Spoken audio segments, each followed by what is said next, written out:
بسم اللہ الرحمن الرحیم۔ السلام علیکم۔ امام بخاری رحمۃ اللہ علیہ نے حضرت ابو ہریرہ رضی اللہ تعالیٰ عنہ کی روایت بیان کی ہے کہ نبی اکرم صلی اللہ علیہ وسلم نے فرمایا، ان کا نام خضر اس لیے ہوا کہ ایک بار وہ سفید خشک گھاس پر بیٹھے تھے، جب اٹھے تو دیکھا کہ گھاس سرسبز ہو کر لہرا رہی ہے۔ حضرت موسیٰ علیہ السلام کے سفر کے واقعے میں مذکور ہے کہ جب حضرت موسیٰ علیہ السلام اور حضرت یوشع علیہ السلام اپنے نشانات قدم پر واپس چلے تو حضرت خضر علیہ السلام کو سمندر کے پانی پر سبز چادر پر لیٹے دیکھا۔ انہوں نے ایک کپڑا اوڑھ رکھا تھا جس کے کنارے سر اور قدموں کے نیچے دبائے ہوئے تھے۔ موسیٰ علیہ السلام نے سلام کیا تو انہوں نے چہرے سے کپڑا ہٹا کر سلام کا جواب دیا اور فرمایا، اس علاقے میں سلام کہاں؟ آپ کون ہیں؟ انہوں نے فرمایا، میں موسیٰ ہوں۔ انہوں نے کہا، بنی اسرائیل کے نبی؟ فرمایا، ہاں۔ اس کے بعد وہ واقعات پیش آئے جو اللہ تعالیٰ نے قرآن مجید میں بیان فرمائے ہیں۔ اس واقعے سے حضرت خضر علیہ السلام کی نبوت کا کئی طرح سے ثبوت ملتا ہے۔ ارشاد ربانی ہے، پھر ان دونوں نے ہمارے بندوں میں سے ایک بندے کو پایا جسے ہم نے اپنے پاس کی خاص رحمت عطا فرما رکھی تھی اور اسے اپنے پاس سے خاص علم سکھا رکھا تھا۔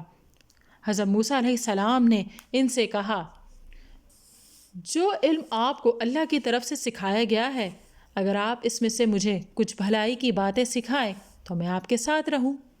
خضر علیہ السلام نے فرمایا کہ تم میرے ساتھ رہ کر صبر نہیں کر سکو گے، اور جس بات کی تمہیں خبر ہی نہیں اس پر کیسے صبر کر سکتے ہو؟ حضرت موسیٰ علیہ السلام نے فرمایا، اللہ نے چاہا تو آپ مجھے صابر پائیں گے اور میں آپ کے ارشاد کی خلاف ورزی نہیں کروں گا۔ حضرت خضر علیہ السلام نے فرمایا، اگر تم میرے ساتھ رہنا چاہتے ہو تو شرط یہ ہے کہ مجھ سے کوئی بات نہ پوچھنا جب تک میں خود اس کا ذکر تم سے نہ کروں۔ اگر حضرت خضر علیہ السلام نبی نہ ہوتے بلکہ ولی ہوتے تو حضرت موسیٰ علیہ السلام ان سے اس انداز سے بات نہ کرتے اور وہ اس انداز سے جواب نہ دیتے۔ حضرت موسیٰ علیہ السلام نے ان سے ہم سفر ہونے کی اجازت اس لیے مانگی تھی تاکہ ان سے وہ علم حاصل کر سکیں جو اللہ نے انہیں خاص طور پر عطا فرمایا تھا۔ اگر وہ نبی نہ ہوتے تو معصوم بھی نہ ہوتے۔ پھر موسیٰ علیہ السلام جیسے عظیم نبی اور رسول جو بلا شبہ معصوم تھے، وہ ایک غیر معمولی ولی کے علم کے اس قدر مشتاق نہ ہوتے اور ان سے ملاقات کرنے کے لیے انہیں تلاش کرنے کی مشقت برداشت نہ کرتے۔ پھر جب ملاقات ہوئی تو حضرت موسیٰ علیہ السلام نے ان کا احترام کیا اور ان کے علم سے استفادہ کرنے کے لیے ان کے ساتھ رہے۔ اس سے معلوم ہوتا ہے کہ وہ بھی موسیٰ علیہ السلام کی طرح نبی تھے، دونوں پر وحی نازل ہوتی تھی۔ صرف یہ بات ہے کہ انہیں بعض ایسے علوم و اسرار عطا فرمائے گئے تھے جن سے اللہ نے اپنے کلیم اور بنی اسرائیل کے عظیم نبی موسیٰ علیہ السلام کو مطلع نہیں فرمایا تھا۔ حضرت خضر علیہ السلام نے لڑکے کو قتل کر دیا۔ یہ کام اللہ کی طرف سے وحی کے بغیر نہیں ہو سکتا۔ اس لحاظ سے یہ آپ کی نبوت اور عصمت کی ایک مستقل دلیل ہے، کیونکہ ولی دل میں ڈالے جانے والے خیال اور الہام کی بنیاد پر کسی کو قتل نہیں کر سکتا۔ اس کے دل کا خیال معصوم نہیں، کیونکہ اس بات پر امت کا اتفاق ہے کہ ولی سے غلطی کا صدور ممکن ہے۔ حضرت خضر علیہ السلام نے وہ نابالغ لڑکا قتل کر دیا کیونکہ آپ کو معلوم تھا کہ اگر وہ بڑا ہوا تو کافر ہوگا اور اس کے ماں باپ بھی اس سے محبت کی وجہ سے کفر میں مبتلا ہو جائیں گے۔ چنانچہ اس کے قتل کا فائدہ اس کے زندہ رکھنے سے زیادہ تھا۔ اس طرح اس کے والدین کفر کے ارتکاب اور کفر کی سزا سے محفوظ رہے۔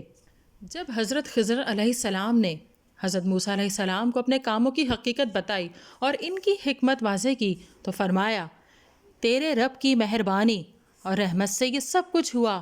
میں نے اپنی رائے سے کوئی کام نہیں کیا، یعنی میں نے یہ کام اپنی مرضی اور خواہش سے نہیں کیے بلکہ وحی کے احکام کی تعمیل کی ہے۔ ان دلائل سے حضرت خضر علیہ السلام کی نبوت ثابت ہوتی ہے۔ جن لوگوں نے آپ کو ولی یا رسول قرار دیا ہے، نبوت کا قول اس کے منافی نہیں، کیونکہ رسالت بھی نبوت ہی کا ایک درجہ ہے اور نبوت ولایت کا اعلیٰ درجہ ہے۔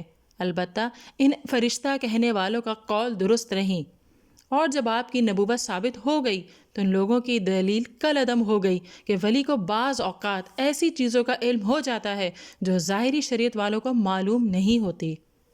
حضرت خضر علیہ السلام زندہ ہیں یا وفات پا چکے ہیں، اس مسئلے میں اختلاف ہے کہ کیا حضرت خضر علیہ السلام آج تک زندہ ہیں۔ بعض علماء کا یہ موقف ہے کہ وہ زندہ ہیں۔ وہ کہتے ہیں کہ حضرت آدم علیہ السلام نے دعا کی تھی کہ طوفان نوح کے بعد جو شخص ان کی میت دفن کرے گا اس کی عمر طویل ہو جائے۔ یہ دعا حضرت خضر علیہ السلام کے حق میں پوری ہوئی۔ بعض کہتے ہیں کہ آپ نے آب حیات پیا تھا، چنانچہ آپ کو دائمی زندگی حاصل ہو گئی۔ وہ اس سلسلے میں بعض روایات پیش کرتے ہیں۔ جو حضرات یہ موقف رکھتے ہیں کہ حضرت خضر علیہ السلام فوت ہو چکے ہیں، ان میں امام بخاری، ابراہیم حربی، ابو الحسن بالمناوی اور ابن جوزی رحمۃ اللہ علیہم وغیرہ شامل ہیں۔ ارشاد ربانی ہے، آپ سے پہلے کسی انسان کو بھی ہم نے ہمیشگی نہیں دی۔ اگر حضرت خضر علیہ السلام انسان ہیں تو وہ لازماً اس آیت کے عموم میں شامل ہیں، اور استثناء کے لیے صحیح دلیل کی ضرورت ہے جو موجود نہیں۔